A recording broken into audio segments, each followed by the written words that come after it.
New Kaitel Manbida Army GD gi recruitment yauruna bagidamag tha asigi kungatareta maitei macha ahum mayumdagi chatkibadagi kuki singna ama thadoraklaga naha ani fajinduna thamkibagi mayokta ngasi nungtil masing yamlaba miyamna Thoubal da National Highway chamasupna ani tingduna Khongjang Changsillagani loinana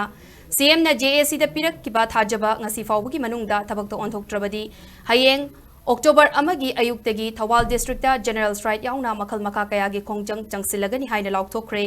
Numit marini suraba fawbada CM na matam thaduna leiba asi kayam kuina lekigadabano haiduna ngasi nungtil Thoubal district ki tongan mafam singdegi lakpa mairapai bi miyamna Thoubal mela ground da wakat mifam phamki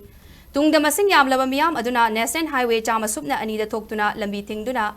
Minister unabachat kiba JAC gi miyoi sing lakpa ngaiduna leinaki CM ga unarurabagi wafam sing miyam da paudam laduna JAC convener L Thoubal haikibada Angang ani asi fangnanaba makoktongbo officer sing thaduna yamna kanna hotnari maramaduna angang ani adu khutsinagani haibegi thajaba pirakle haiki karigumba che minister na pirakleba thajaba asi thabak oina onthoktrabadi hayeng ayuk pung ahum dagi Thoubal district ta pung 9 gi general strike tawgani haina laothokkhre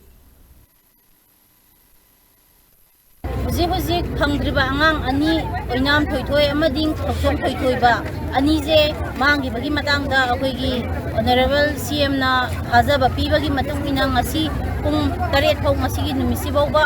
ngaibina bagi hairakani adudo akoi ngasi bawgi ingna chingna santi laina kariguba ma Khongjang Changsillagani akoi ingna chingna ngaijari adubu ngasi haiba numisi da sinabiragadi sinabire Sinabida taragadi hayengi tungalapagi pung ahum dagina puni pan di ban kaujari numit ni chokna